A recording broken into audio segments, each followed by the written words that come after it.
이제 우리 주님의 말씀은 신명기 27장 14절로 26절 말씀, 구약성경 303면에 있는 말씀이 되겠습니다.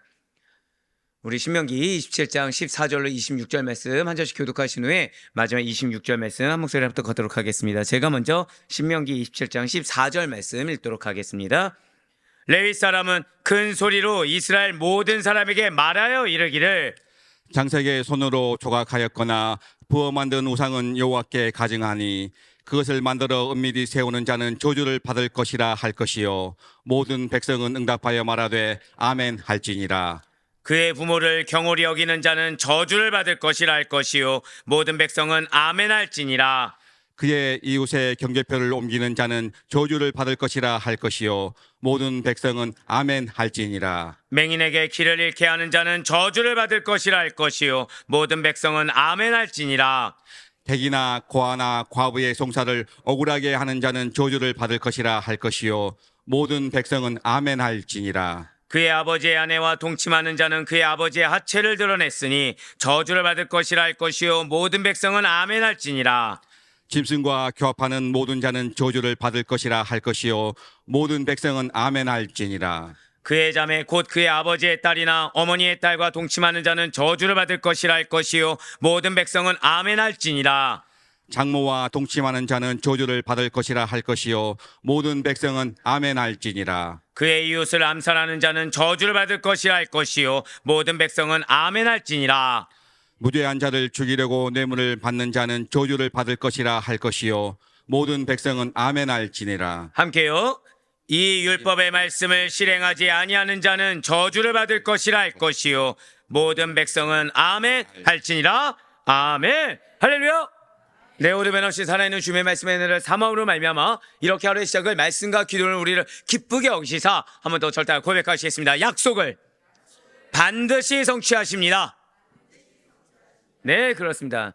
이 말씀은 이제 내일도 계속해서 이어지는데, 약속을 반드시 성취하시는 하나님, 그 하나님을 믿는 믿음으로 말미암아 이렇게 새벽 기도와 함께 하시는 우리 모든 성도님들을 주님 안에 축복합니다. 이 새벽에 우리 계속해서 신명기를 통해서 은혜 받는 귀한 시간을 가지고 있습니다. 그 가운데 지금 우리는 모세의 고백 설교 3편 중에서도 27장부터 30장까지 어느 부에 해당한다고 말씀드렸습니까?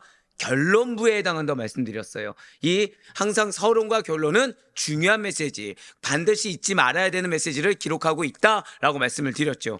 자, 그 가운데 지금 살펴보고 있는 신명기 27장 무엇이라고 말씀드렸습니까? 이스라엘 백성들이 가나안 입성 직후에 반드시 그 직시로 행해야 될 2가지 의식에 대해서 말씀하고 있다고 말씀을 드렸습니다. 첫 번째는 에발산에 율법을 새긴 돌비와 제사를 위한 돌단을 축조하고 제사를 드려야 된다. 자, 축복을 선포하는 그 그리심산이 아니라 저주를 선포하는 에발산에 이 돌비와 돌단을 축족해야 되는 이유에 대해서 말씀을 드렸죠. 그리고 두 번째가 무엇입니까? 그리심산과 에발산에서 축복과 저주의 선포식을 거행할 것을 명령한 것이 바로 두 번째였습니다. 그리고 오늘은 어제와 오늘은 이어지는 메시지라고 말씀을 드렸죠. 신명기 27장 14절부터 26절까지의 말씀으로 이번에는 에발산, 어제는 그리심산에서의 축복 메시지였다고 한다면 에발산에서의 축복과 저주의 선포식을 거행하라는 명령으로서 어제에 이어 2번째 시간이라는 거죠. 네, 맞습니다. 자, 지금 저주를 선포하는 자 누구입니까?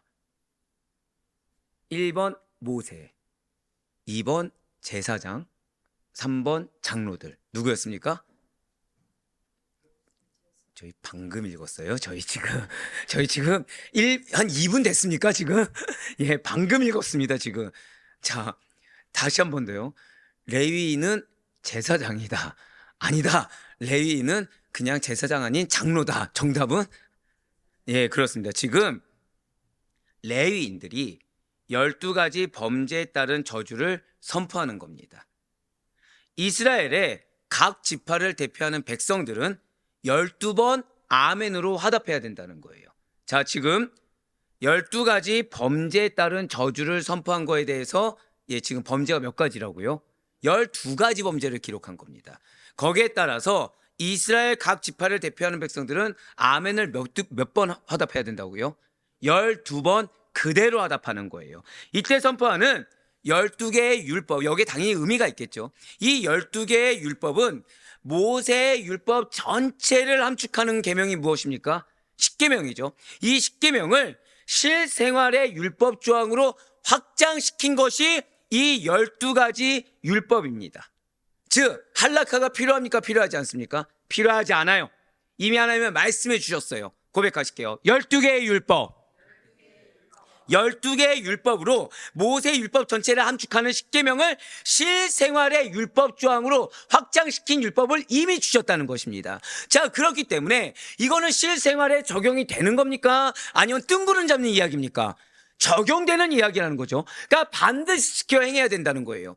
자, 우리는 27장 이전의 말씀이 어떤 말씀이었습니까? 사회생활과 관련된 규례였죠. 즉 지금 선포되는 사회생활에 관련된 규례도 타협점이 없지만 이 27장부터 선포되는 말씀 역시도 반드시 지켜 행해야 되는, 이것만큼은 절대적으로 아멘하지 않으면 안 되는 말씀이라는 거예요. 자, 모세는 이것을 다시 한 번 더 철저히 지키도록 촉구하는 의식을 거행하라 라고 지금 명령하고 있다라는 거죠. 네, 그렇습니다. 지금 철저히 지키도록 촉구하는 의식, 이것은 무엇이라는 겁니까? 실생활의 율법 조항이라는 거예요. 반드시 지켜 행해야 되는 그 율법 조항이기 때문에 그것을 지키도록 하는 의식을 먼저, 자, 절대 고백하실게요. 반드시 결단하고 선포한 후에 순종하는 것입니다. 이걸 기억하셔야 돼요. 하나님이 우리에게 예배를 드리게 하시죠. 4명만 드리십니까? 자, 예배를 드리게 하시죠. 근데 이 예배에 그냥 내가 아무 생각 없이 참여하는 것이 아니라는 겁니다. 그래서 어제 예배 말씀이 잠깐 나왔죠. 딴 생각하고 마음속에 다른 마음 품고 예배 드리는 것이 아니다. 자, 예배를 드릴 때 우리의 마음 가운데 뭐가 필요하냐? 고백하실게요. 결단의 의지. 예, 맞습니다. 결단의 의지가 필요해요. 깨어지든 새롭게 결단하든 반드시 결단의 의지가 필요합니다. 그러면서 뭐가 필요하다는 겁니까? 선포하면 나아가야 돼요. 그러고서 순종하는 겁니다. 이런 일련의 결단 없이 그냥 적용할 수 있다? 착각이라는 거예요. 지금 하나님께서 지금 그걸 말씀하는 겁니다. 그러니까 오늘 말씀, 어제 말씀이 중요한 것은 지금 이 말씀은 무엇이라고요? 한 번 더 고백하실게요. 실생활, 율법 조항, 이거예요. 이거 기억하셔야 됩니다. 그냥 이거 봤을 때 그냥 아멘 할지니라, 저주에도 아멘 할 뜻이구나. 아니요. 실생활 율법 조항입니다. 그래서 아멘 해야 되는 거예요. 그러니까 예를 들면 이런 거죠. 여러분들이 뭐라 적용할까요? 자, 잠시 후에 아침 드실 거잖아요. 아침 먹을 때 식전기도 하라. 그럼 우리 뭐 해야 돼요? 아멘 하라. 그거랑 동일한 겁니다. 지금 그거랑 동일한 거예요. 근데 여기서 나는 식전기도 하기 싫다, 아멘하지 않겠다, 그러면 우리가 이 식사에 따른, 감사에 따른 축복을 받을 생각을 해야 됩니까? 안 해야 됩니까? 안 해야 된다는 거죠. 즉 이것만큼은 내가 실제 적용할 수 있는 그런 명령이기 때문에 반드시 아멘해야 되고, 그러기 위해서 무엇이 필요하다? 먼저 결단하고 의지를 가지며 내가 반드시 순종하겠다라는 선포가 필요하다라는 것입니다. 자, 여기까지 이 서론을 생각하시면서 먼저 오늘 본문인 신명기 27장 14절과 15절 말씀 보도록 하시겠습니다. 레위 사람은 큰 소리로 이스라엘 모든 사람에게 말하여 이르기를, 장색의 손으로 조각하였거나 부어 만든 우상은 여호와께 가증하니 그것을 만들어 은밀히 세우는 자는 저주를 받을 것이라 할 것이요, 모든 백성은 응답하여 말하되 아멘 할지니라. 아멘. 자, 지금 이 실생활 율법 조항에 대해서 선포해야 되는 책임을 누구에게 주셨습니까? 자, 모세가 그리심산 올라갈 수 있습니까? 없습니까? 에발산 올라갈 수 있습니까? 없습니까? 모세가 못 올라가죠. 그렇죠? 모세는 여기까지입니다. 즉 이 메시지는 어디 메시지예요? 요단강을 건너가서 여리고와 아이성 전투 이후에 세겜 땅을 가운데 두고 에발산과 그리심산에서 가나안 정복 전쟁 전에 반드시 선포하는 의식이죠. 그럼 누군가는 책임이 있다는 것입니다. 항상 드릴 말씀이죠. 고백하실게요. 신명기는 책임의 말씀입니다. 이거 기억하셔야 돼요. 신명기는 책임의 말씀입니다. 반드시 책임이 있다는 거예요. 지금 그래서 그것을 이스라엘 백성들에게 가르쳐줘야 되는 책임, 선포를 종용하는 책임이 지금 누구에게 있다는 거예요? 레위인에게 있고, 그리고 지난주에 말씀 보면은 장로들에게 있다는 것이죠. 네, 맞습니다. 지금 그래서 그런 책임 있는 첫 번째 선포, 우상 숭배에 대한 저주가 먼저 첫 번째로 나오고 있어요. 그리고 15절 이후로도 몇 가지가 더 나오는 것입니까? 11가지가 더 나오죠. 왜냐하면 지금 12가지 중에서 첫 번째가 나왔으니까. 이렇게 신명기의 본문만 보면 마치 저주의 율법만을 선포하라 라는 명령이 주어진 것처럼 보여요. 하지만 실제로는 여호수아 8장 34절 말씀을 통해서도 알 수 있듯이, 여호수아 몇 장 몇 절이요? 8장 34절. 자, 이 정도는 숙제로 좀 드릴게요. 찾아보시면 좋을 것 같아요. 알 수 있듯이 이 의식 가운데는 저주의 선포뿐만 아니라 축복의 선포도 함께 이루어져 있습니다. 사랑하는 성도 여러분들 말씀을 듣다 보면 찔리는 메시지 있습니까? 없습니까? 있죠. 불편한 메시지가 있습니다. 고백하실게요. 그 가운데 축복이 담겨 있습니다. 이거 기억하셔야 돼요. 우린 성령의 사람입니다. 믿으십니까? 우리가 성령의 사람으로서 말씀을 듣지 않는다면 우리는 이 하나님께서 나에게 주시는 징계, 하나님께서 나의 마음을 어렵게 하는 그 메시지 가운데 담긴 축복을 발견할 수가 없습니다. 하지만 성령의 사람으로 올바르게 서 있고 말씀의 사람으로 올바르게 서 있다고 한다면 이러한 저주의 메시지 같지만 이 가운데 담긴 무엇을 발견한다는 거예요? 축복을 발견하고, 하나님께서는 그래서 우리에게 지금 심판을 주고자 하시는 것이 아니라 사실은 심판을 면하고 축복을 받으라 라는 그 하나님의 뜻을 발견할 수가 있다는 거예요. 네, 맞습니다. 비록 신명기에는 축복의 내용이 기록되어 있지 않습니다, 지금. 하지만 율법 선포 의식을 명하실 때 하나님께서는 저주와 축복 모두를 선포하도록 명하셨다는 거죠. 그것을 알 수 있는 것이 무엇이에요? 여호수아 8장 34절 말씀이라는 것입니다. 그럼에도 불구하고, 자, 이유가 있겠죠. 분명히 여호수아 넘어가면 그렇게 기록되어 있는데 이 신명기 기자가 저주 선포만을 기록한 이유가 있다는 것입니다. 그것은 여러분들 혹시 사회생활 규례의 전제 조건이 무엇인지 혹시 기억하고 있습니까? 불순종이죠. 지금 여러분들은 빨리 이제 다 기억하고 있으니까 빨리빨리 넘어가라! 이 의지를 지금 보여주고 계신데, 자, 맞아요. 마찬가지예요, 지금. 신명기 기자가 사실은 이 저주의 메시지 가운데 축복이 있음에도 불구하고 저주의 명령만 선포하는 이유가 있다는 것입니다. 그 이유가 앞으로 이스라엘 백성들이 하나님의 말씀을 이렇게 기껏 주셨음에도 불구하고 거기에 대해서 이 말씀도 안 들을 걸 알아서 그럼에도 불구하고 이 말씀만은 들어야 돼 라고 말씀해 주셨음에도 불구하고 하나님 말씀에 순종해서 복을 받는 일보다 불순종으로 저주를 당하게 되는 일이 훨씬 많을 것으로 내다보았기 때문이에요. 따라서 성경은 이스라엘이 실제로 잘 들으셔야 돼요. 하나님의 징계를 경험할 때, 하나님의 심판을 경험할 때 오늘 본문 말씀을 반드시 기억하고 회개하도록, 자, 무엇하라고요? 회개하도록 선택적으로 저주의 조항을 기록해 놓은 것입니다. 자, 그러면 지금 답이 나왔죠. 지금 이 말씀이 왜 기록되었다고요? 이스라엘 백성들이 지리도 말을 안 듣는 거예요. 그래서 하지 말란 짓만 골라 하는 겁니다. 그러니까 당연히 무엇이 주어져요? 심판이 주어지죠. 그때 고백하실게요. 심판을 면할 수 있도록. 예, 오늘 본 말씀이 뭐라는 거예요? 심판을 면할 수 있도록 기록된 말씀이 오늘 말씀입니다. 자, 심판을 면할 수 있는 방법이 무엇이라는 겁니까? 맞아요. 바로 그거예요. 회개하라는 겁니다. 이 말씀 기억하고 빨리 회개하고 빨리 돌이키라는 거예요. 모른 척하고 넘어가지도 말고, 아닌 척하고 넘어가지도 말고, 그냥 불편한 상태에서 그 말씀을 외면하지도 말고 빨리 지금 이 말씀이 너가 찔림이 있어? 이 말씀이 너의 말씀이야? 이 말씀 기억해서 빨리 돌이켜. 그러면은 심판에서 면하게 될 거야.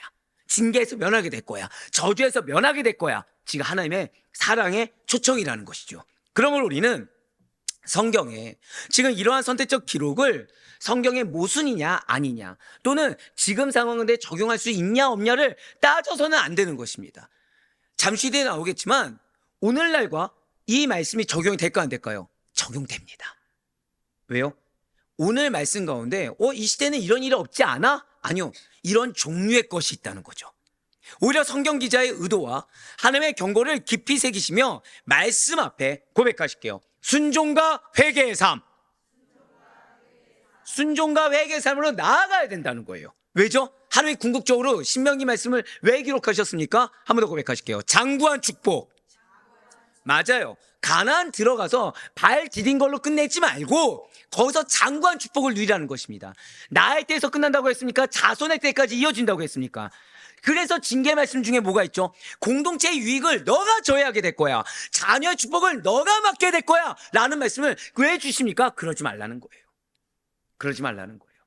너희가 공동체 축복에 기여하는 자가 돼야지 공동체 축복을 저해하는 자가 돼서 되겠느냐. 내가 너를 통해 자녀를 축복할 건데 자녀의 축복을 막아서는 자가 되어서 되겠느냐? 그 말씀이라는 거예요. 그렇습니다. 12개의 저주의 말씀을 들으면 어떻게 아멘이 나올까 안 나올까요? 예, 이 반응인 거죠. 안 나옵니다. 축복이 있을 것입니다. 예, 이렇게 나오죠. 근데 생각해 보세요. 여러분들 이러면 저주가 임할 것입니다. 예, 이거예요, 이거. 이게 정상적인 반응이죠. 여러분들 탓하는 게 아니라 이게 정상적인 반응이라는 겁니다. 당연히 잘 나오지 않아요. 자, 그러면서 제가 여러분들한테 여러분들 이러면 징계받습니다, 저주받습니다 이 메시지를 한 1시간 동안 했다고 생각해 보세요. 그럼 여러분들 무슨 생각 들까요? 막 기쁨이 올라오십니까? 어려워지십니까? 좋게 말해 어려워지지 마음속에 불평불만이 이제 가득해지는 거죠. 왜죠? 나 지금 설교 왜 들으러 왔죠? 은혜 받기 위해서. 근데 설교를 은혜 받기 위해서 하는데 주구장창 뭐만 듣고 있어요? 혼나는 얘기만 듣는 거예요. 주구장창. 근데 혼냈는데 지금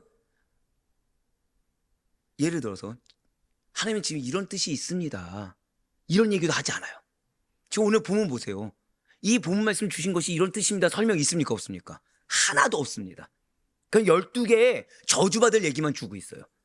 즉 여러분들 설교 듣는데 왜 이런 징계 말씀 주는지 설명 하나도 없고 왜 이런 하나님의 뜻하심인지 하나도 없고 이러면 저주받을 것이다, 이러면 저주받을 것이다 이 얘기만 해요. 그러면은 마음속에 당연히 불평불만이 나온다는 거예요. 근데 기억하셔야 돼요. 그럼에도 불구하고 이스라엘 백성들은 반드시 아멘으로 화답해야만 합니다. 자, 지금 뭐가 나옴에도 불구하고 아멘 해야 된다고요? 불평불만이 나오고 왜 나에게 이런 말씀을 주신지 이해가 안 되더라도 고백하실게요. 말씀 그 자체로 아멘 해야 합니다. 즉 그 얘기 주시는 거예요.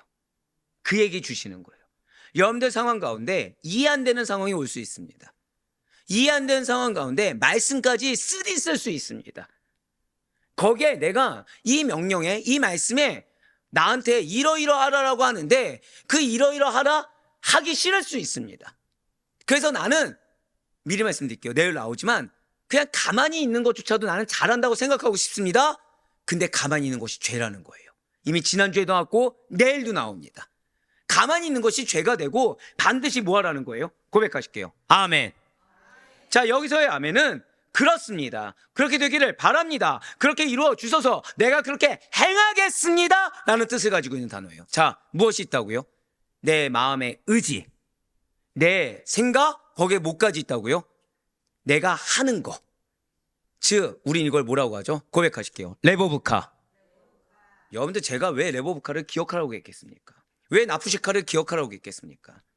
생각, 의지, 감정뿐만 아니라 영과 진리를 다해. 아멘에 뭐가 담겨 있다고요? 한 번 더 고백하실게요. 레보브카, 나푸시카 다 들어있는 거예요. 그게.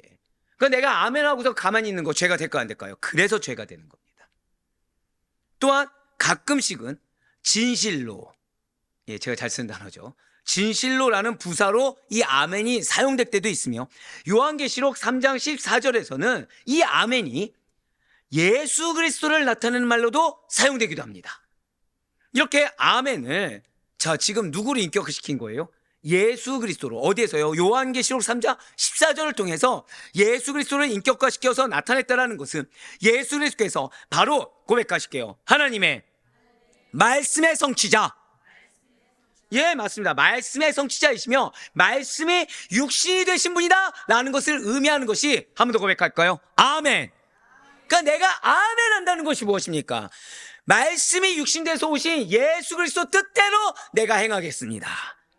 내가 예수 그리스도 뜻대로 내 마음과 생각과 의지와 감정을 굴복시켜 신령과 진정으로 따르겠습니다.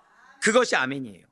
그러니까 이 모든 것을 종합해 볼 때 아멘의 의미는 단순히 내가 믿겠습니다, 지지합니다를 넘어서서 말씀의 성취에 대한 간절한 소원과 그 말씀을 나의 삶 가운데 온전히 적용하기를 우리는 고백하실게요. 결단의 의지. 자, 뭐가 나왔어요? 결단의 의지를 표현하는 말, 선포하는 말이라고 할 수가 있다는 거죠. 자, 그래서 예배에는 뭐가 있어야 된다고 말씀드린 겁니까?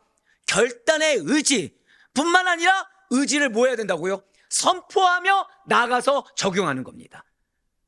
그래서 결단의 의지가 필요하다는 거예요.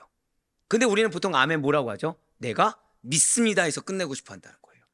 원어로 그렇지가 않습니다. 성경 전체에서의 아멘은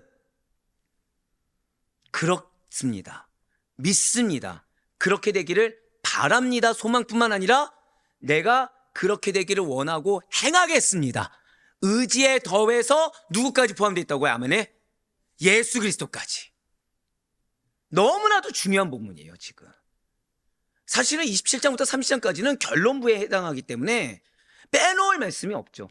그러니까 어제 오늘 말씀 간단하게 하면 그거죠. 에발산에선 저주를 선포하고, 근데 때로는 축복을 선포하고, 그리스도에선 축복을 선포하라. 이런 얼마나 간단합니까? 하나님의 말씀은 축복과 저주가 있습니다. 얼마나 간단합니까? 근데 더 깊이 있게 들어가면 너무나도 중요한 부분이라는 거예요. 예, 맞습니다. 우리는 때로 우리의 삶 가운데 이해 안 되는 상황이 온다고 하더라도, 근데 그 상황 가운데 말씀이 나를 위로해 주는 것이 아니라 너무나도 쓰디쓴 말씀, 너무나도 괴로운 말씀과 명령, 거기에 내가 행할 수 있는 어떠한 의지의 판이 하나도 없음에도 불구하고 주셨음에도 불구하고 우리는 반드시 아멘 해야 됩니다. 왜요? 아멘에 뭐가 있기 때문에? 결단의 의지가 있기 때문에, 의지의 선포가 있기 때문에, 예수 그리스도가 있기 때문에. 그럼 주님은 우리의 무엇을 통해서 역사하신 거예요? 그 아멘 통해 역사하시는 거예요. 그러니까 입술로만, 그래서 어제 나왔죠. 입술로만 아멘하고 끝나는 것이 아니라, 말씀을 듣는 자에서 끝나는 것이 아니라 무엇을 행한다고요? 행하는 자. 그래서 나가서 그것을 내가 어떻게든 나의 레버카를 다 내려놓고 말씀 따라 하겠다고 내가 순종하며 나아가는 그 발걸음 가운데 역사하시는 거예요. 그때 저주 가운데 뭐가 있다고요? 축복이 있음을 경험하게 되는 것입니다. 심판 가운데 축복이 있음을 그때 경험하게 되는 거예요. 그래서 주구장창 설교 가운데 제발 모른 척하지 마라, 제발 타협하지 말라, 그냥 말씀 주시면 주신 데 이유가 있으면 믿고 아멘하고 제발 따라달라 부탁드린 이유가 바로 이겁니다. 왜요? 그 말씀 가운데 한 번 더 고백하실게요. 말씀에 이유가 있습니다. 그렇습니다. 아멘은 입술의 고백이 아니에요. 아멘은 하나님의 말씀에 대한 성도의 전 인격적인 고백하실까요? 삶의 응답의 표현, 응답의 표현인 거예요. 따라서 하나님의 말씀이 이렇게 선포됐을 때 아멘으로 화답하는 것은 성도님들의 마땅한 삶의 반응이 되어야 된다는 거죠. 습관적인 의미의 아멘이 아닙니다. 또한 사람의 말에 대해 연약한 종의 이 말씀 설교에 대한 공감의 표시 정도가 아니라 하나님의 말씀에 대한 전인격적인 반응으로서의 아멘으로 화답하는 우리 성도님들이 돼야 된다는 거죠. 진실로 여러분과 제가 하나님께서 원하시고 하나님께서 인정하시는 아멘의 성도가 되었을 때 하나님의 모든 그 약속의 말씀이 생활 속에서 성취되며 체험하는 삶을 살게 된다는 거예요. 그래서 오늘 말씀이 중요한 겁니다. 왜요? 저주의 말씀 가운데 뭐가 담겨 있다고요? 축복이 담겨 있어요. 근데 이 축복은 입술로 아멘하는 자 경험할 수가 없습니다. 마음속으로 딴 생각 푸는 자 아멘에 경험할 수가 없다는 거죠. 그런데 전인격적인 아멘, 나보다 더 중요한 것은 하나님의 말씀이다, 그걸 믿고 선포하며 나아가서 실천하는 자, 생활 속에서 징계 가운데 담긴 축복을 경험하게 돼요. 심판 가운데 담긴 은혜를 경험하게 됩니다. 그래서 그 과정이 한 번 더 고백하실까요? 약속의 성취, 그제서야 경험하는 거예요. 가만히 있는 상태에서 그냥 아멘 아멘 하고서 나는 움직이지 않는 상태에서 내가 경험할 것은 결국 징계밖에 없습니다. 그래서 지금 사회생활 규례 끝나가는 무렵부터 지금까지, 그리고 내일까지 계속해서 하나님께서 가만히 있지 말라고 하는 거예요.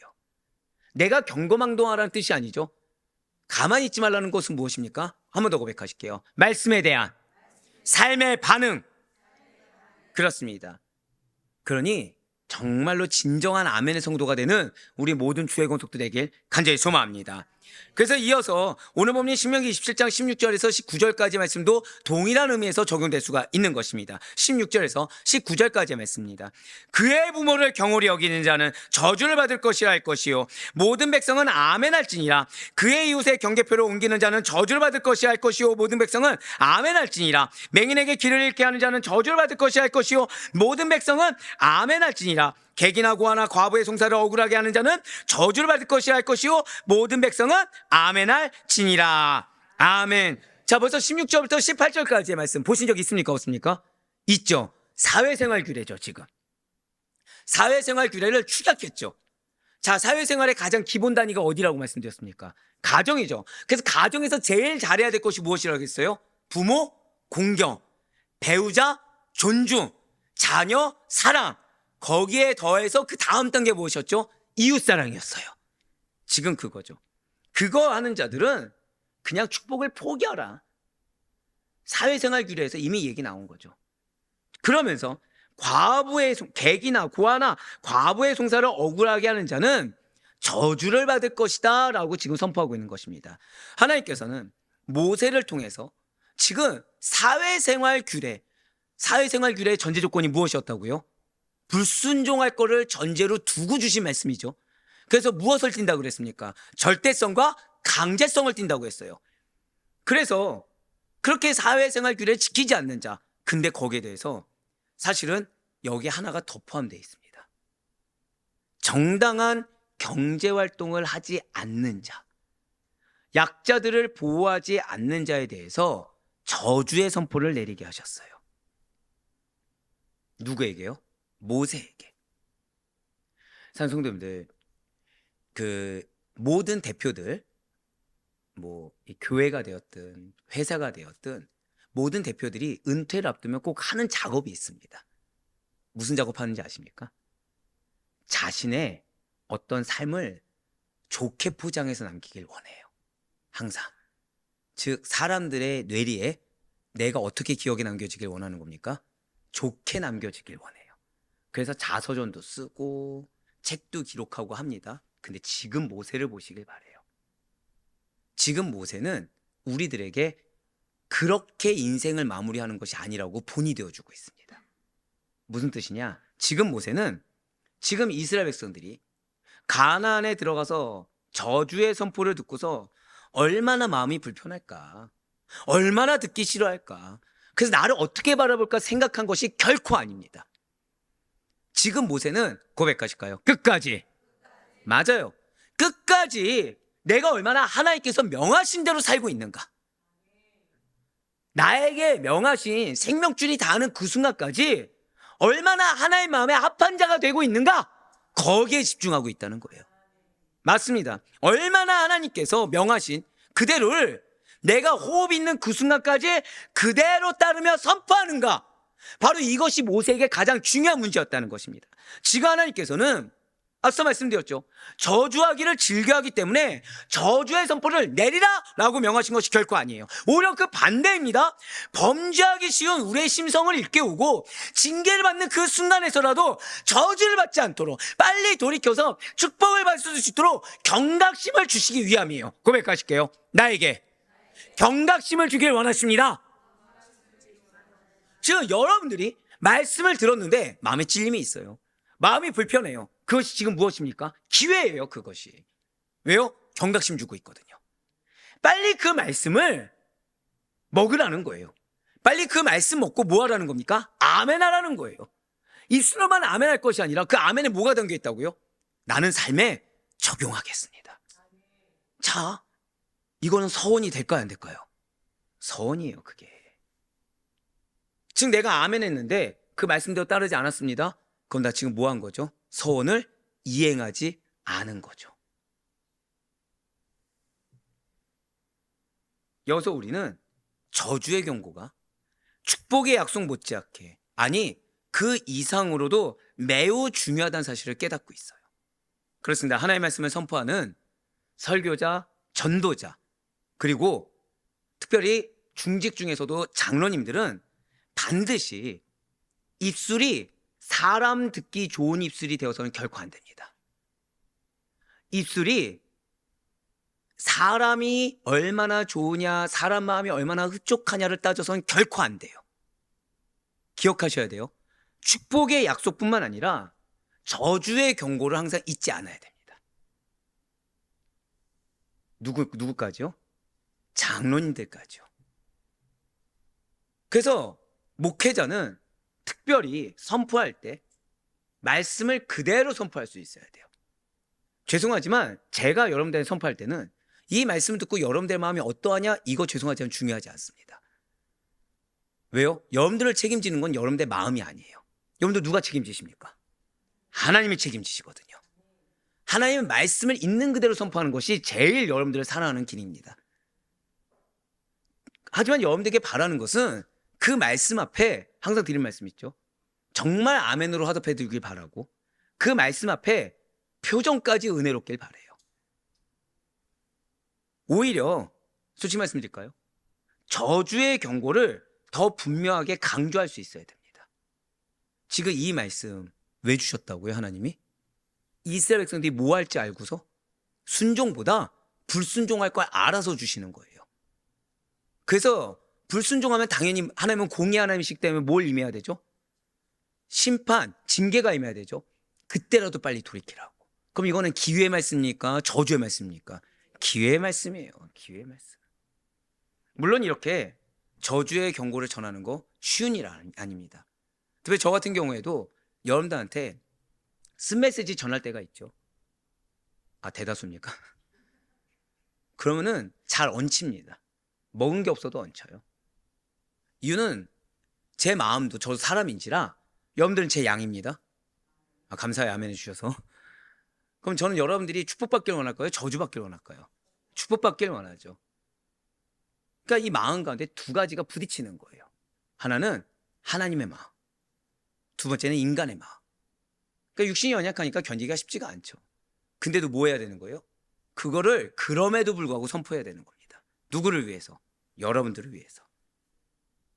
왜냐하면 사람들은 축복의 약속 기가 막히게 잘 듣습니다. 근데 저주의 경고는 듣기를 꺼려해요. 제가 신방을 할 때 10가지 말씀을 만약에 누구에게 전해준다. 근데 9가지를 쓴소리하고 1가지를 위로한다. 그럼 뭐 붙잡을까요? 네, 그거예요, 그거. 그러면서 나와서 목사님 무슨 대화했어 하면은 9가지 얘기할까요? 1가지 얘기할까요? 1가지만 얘기하는 거예요. 1가지만. 그래서 안 된다는 겁니다. 그래서 안 돼요. 왜냐? 저주의 경고에 뭐가 담겨 있다고요? 축복이 담겨 있어요. 기회인 겁니다. 그래서 사실상 많은 분들이 축복의 약속만 전하고 저주의 경고는 거의 다루지 않는 경우가 많습니다. 전도자들 역시도 예수를 믿을 때 주어지는 축복만 강조할 뿐 제대로 믿지 않을 때 당하게 될 저주는 말하지 않으려고 해요. 그러나 그것은 이 하나님의 말씀을 반쪽만 전하는 것이며 엄밀히 따지면 하나님의 말씀을 사실대로 전하지 않는 것과 동일합니다. 다시 말해 말씀을 왜곡하는 거죠. 말씀을 왜곡하는데 말씀을 통해 주어지는 축복을 어떻게 기대할 수가 있겠습니까? 사랑하는 성도 여러분들, 아니 하나님의 말씀을 듣는 사랑하는 우리 성도 여러분들, 부디 귀에 듣기 좋은 축복의 약속만이 아니라 듣기에 거북하고 너무나도 불편한 이 저주와 심판의 경고 역시도 동일하게 하나님의 음성으로 받을 수 있길 간절히 소망합니다. 그것이 나에게 지금 지옥으로 가기 전에 하나님께서 안타까이 여기시사 기회를 주심을 반드시 잊지 마시길 바라요. 좋은 약은 몸에 쓰죠. 하지만 결국에는 생명을 살리듯이 우리의 귀에 거슬리게 만드는 그 저주와 심판의 경고야말로 우리가 하나님의 저주를 피하고 오히려 생명을, 은혜를 얻는 축복에 이르는 길이 될 것을 절대 잊지 마시길 바라요. 그래서 그 모든 말씀에 아멘으로 화답할 수 있는 우리가 되길 간절히 소망합니다. 이어서 오늘 본문인 신명기 27장 20절에서 23절까지 말씀 보도록 하시겠습니다. 그의 아버지의 아내와 동침하는 자는 그의 아버지의 하체를 드러냈으니 저주를 받을 것이라 할 것이요 모든 백성은 아멘할지니라. 짐승과 규합하는 모든 자는 저주를 받을 것이라 할 것이요 모든 백성은 아멘할지니라. 그의 자매 곧 그의 아버지의 딸이나 어머니의 딸과 동침하는 자는 저주를 받을 것이라 할 것이요 모든 백성은 아멘할지니라. 장모와 동침하는 자는 저주를 받을 것이라 할 것이요 모든 백성은 아멘 할지니라. 아멘. 지금 이거는 성범죄로 보시면 됩니다. 지금 여러 가지 성범죄의 양상이 나타나고 있으며 그 모든 성적 범죄에 대해서는 저주가 선언되고 있다는 거예요. 자, 성이라는 것은 본래 하나님께서 인간에게 은혜의 선물로 주신 것입니다.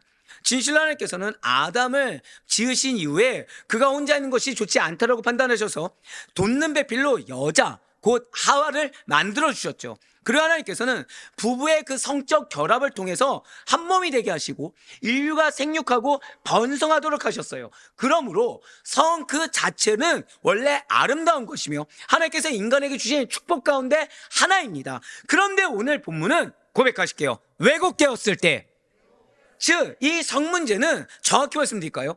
하나님께서 나에게 축복을 주신 것을 왜곡했을 때, 여기에 집중하셔야 돼요. 왜곡했을 때 오히려 저주의 대상이 됨을, 이거 기억하셔야 돼요. 즉 이걸 좀 더 확장한다고 한다면 때로 하나님이 우리를 불쌍히 여기셔서 받을 자격이 없는데 은혜를 주실 때가 있습니다. 근데 이거를 왜곡해서 내 기준에서 해석하고 내 감정대로 해석하고 내 육신의 정욕대로 해석하게 되면 그것은 반드시 뭐가 된다는 거예요? 저주가 된다는 거예요. 맞습니다.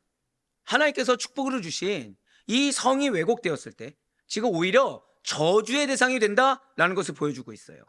여기서 우리는 비록 하나님께서 축복으로 주신 것이라고 하더라도 인간이 그것을 게을러서 나태해서 또는 개인의 소욕 때문에 감정 때문에 판단 때문에 왜곡해서 잘못 사용하면 오히려 저주가 된다는 것을 보여주는 본문이 바로 오늘 본문인 겁니다. 이것은 물질 역시 마찬가지죠. 물질 자체는 하나님께서 인간의 유익을 위해 주신 것이기 때문에 결코 나쁜 것이 아니에요.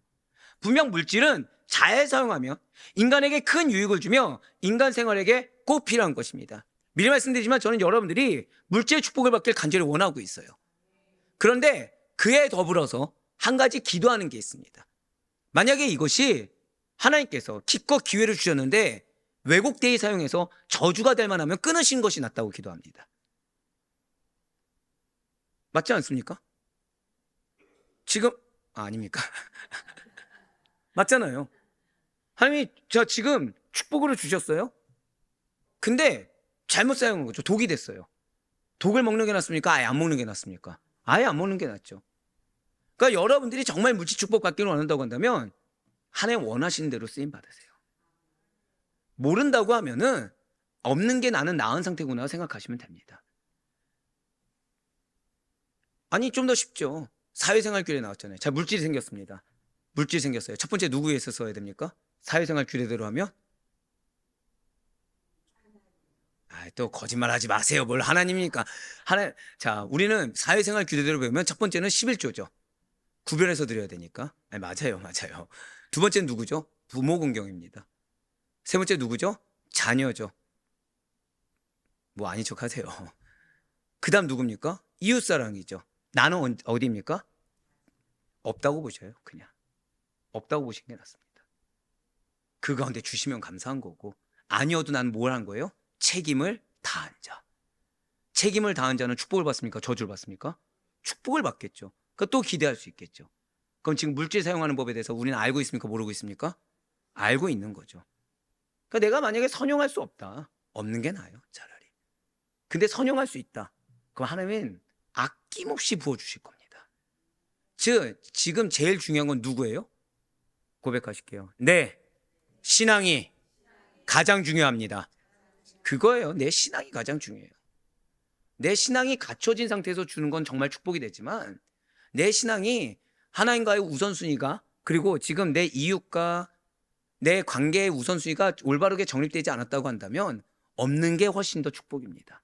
예, 맞습니다. 물질을 통해 분명 하나님께서 우리에게 누리길 원하시는 기쁨과 즐거움 누릴 수 있죠. 남을 돕는 선한 일 할 수 있죠. 그러나 이런 물질 역시 마찬가지입니다. 잘못 사용되어지면 저주가 되어서 우리에게 돌아올 수 있습니다. 물질을 선용하지 못하고 그것에 탐닉하게 되었을 때, 나는 필요하다고 했지만 하나님 봤을 때는 사치스럽고 방종한 것으로 여겨질 때 신앙의 순수함과 열정을 잃어버리게 되고 오히려 선용하러 주신 물질이 불만투성이, 불평투성이, 하나님 앞에서 제대로 신앙생활하지 못하는 핑계거리가 되어버리며 때로는 그것으로 인해 이제 마음에서부터 남을 살해하는 일이 벌어지게 된다는 거예요. 방금 뭐라 말씀드렸어요? 마음에서부터 남을 살해하는 일. 마음에서부터 남을 살해하는 것이 무엇입니까? 원망하는 거죠. 미워하는 거죠. 증오하는 거죠.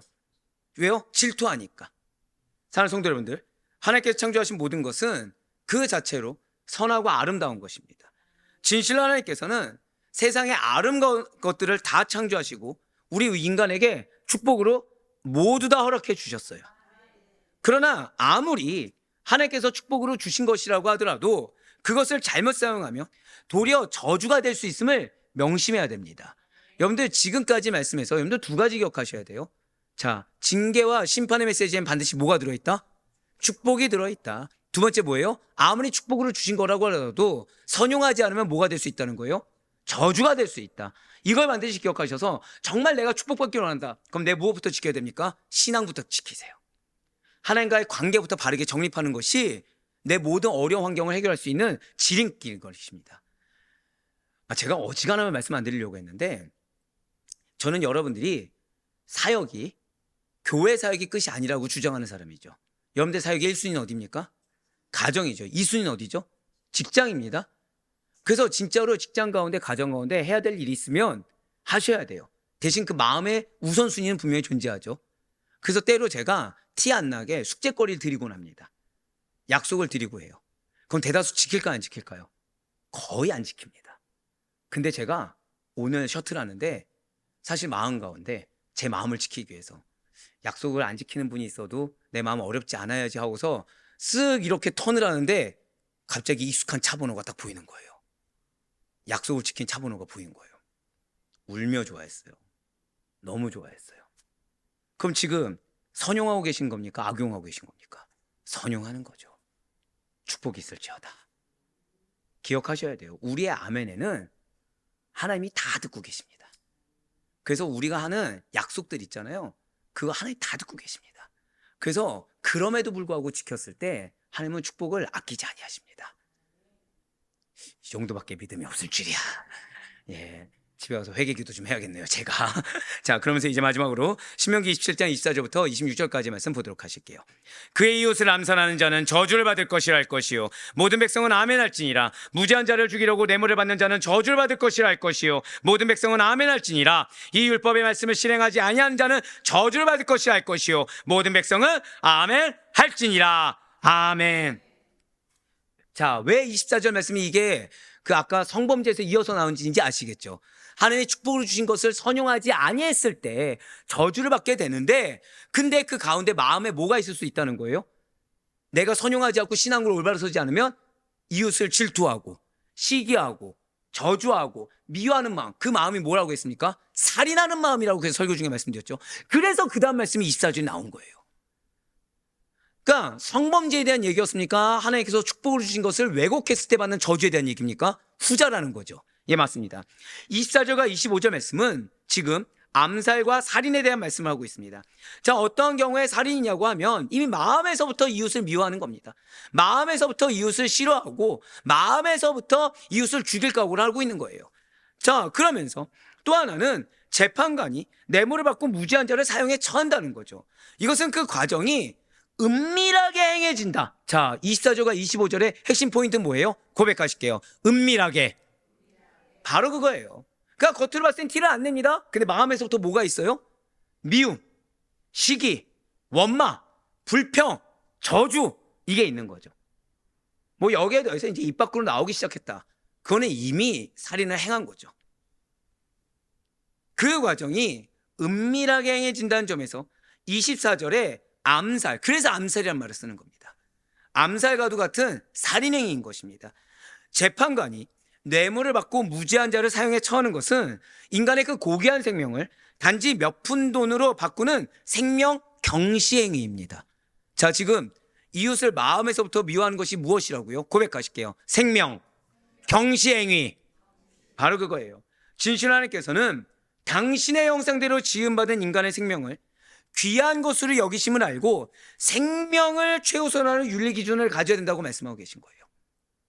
즉 생명 경시 행위를 갖고 있는 그 마음을 갖고 있는 자에게 축복을 주십니까 안 주십니까? 절대 안 주시는 거죠. 왜요?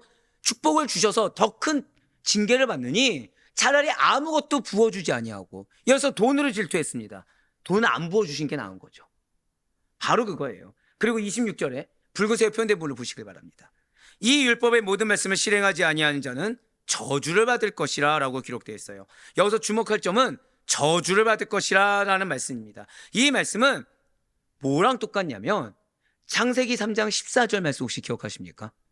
아담과 하와를 유혹해서 범죄에 빠뜨린 뱀, 곧 사단에게 선포한 원어랑 동일합니다. 이 굉장히 무서운 말씀이에요. 이는 결국 하나님의 말씀에 불순종하는 자의 운명이 누구의 운명과 같다는 것입니까? 고백하실게요. 사단의 운명. 사단의 운명과 같다는 거예요.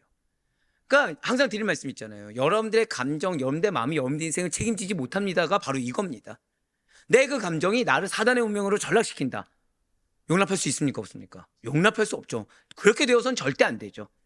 요한계시록 20장 15절 말씀이 동일하게 그 의미를 담아서 이렇게 말하고 있습니다. 20장 15절 말씀입니다. 누구든지 생명책에 기록되지 못한 자는 불못에 던져지더라. 아멘.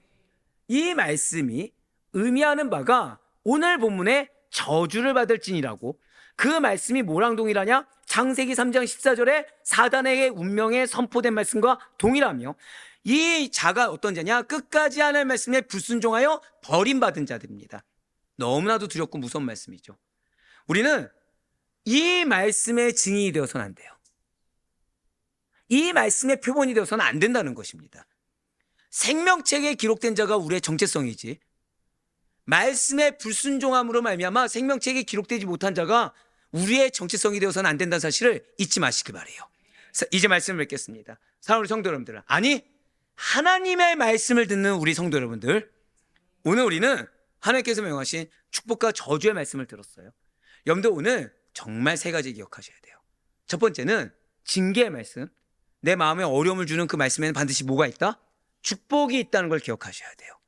더불어서 나에게 주신 이 축복을 내가 왜곡했을 때, 감사를 놓치고 왜곡했을 때 이건 저주가 된다는 사실을 기억하셔야 되고, 마지막 세 번째가 무엇입니까? 마음에서부터 내 신앙을 지키셔야 됩니다. 마음에서부터 살인을 해서는 안 돼요. 그렇지 아니하면 우리는 나 스스로가, 그리고 그 말씀에 아멘하지 아니하면 우리는 사단의 운명과도 동일하게 된다는 영적 경각심을 가져야 된다는 것입니다. 진실 하나님께서 주신 모든 축복은 바르게 사용될 때 더욱더 빛나게 되지만, 잘못 사용되면 저주와 심판으로 변할 수 있음을 반드시 기억하시길 바라요. 하나님의 말씀에 순종하는 삶만이 축복을 누리는 길이며, 불순종은 결국 멸망으로 이끈다는 사실을 잊지 마시길 바랍니다. 마지막 하나 더 말씀드리면, 자, 이렇게 말씀하니까 이제 아멘하기가 쉽습니까? 어렵습니까? 굉장히 어렵죠. 근데 하셔야 돼요. 자, 제가 말씀드렸죠. 제 설교는 누구를 위한 말씀이요? 여러분들을 위해서 기도하는 중에 주신 말씀이죠. 그럼 하나님은 지금 누구를 위해서 말씀을 준비한 겁니까? 나를 위해서 했죠. 근데 내가 아멘하지 않고 가만히 있으면 나는 지금 하나님에 대해서 반응한 겁니까? 무시하는 겁니까? 무시하는 게 돼요. 말씀이 기회입니다. 말씀이 기회고 말씀이 축복입니다. 그러니 여러분들, 우리들의 삶 속에 늘 하나님의 말씀을 지키시며 바라옵기는 아멘으로 화답하는 믿음의 백성들이 온전히 될 수 있기를, 그리고 내 입술에 그 아멘을 경홀히 여기지 마시고, 내 마음의 감정 상태를 경홀히 여기지 마시고, 끝까지 하나님께서 나의 마음과 나의 삶을 아시사 이 말씀을 주시고, 이 말씀을 통해 장구한 축복을 누리길 원하시는 하나님의 초청이 있다는 사실을 깨달으셔서 어떠한 저주가 아니라 늘 항상 축복의 열매만이 가득 맺힐 수 있는 우리 성도님 될 수 있기를 주님의 이름으로 간절히 축원합니다.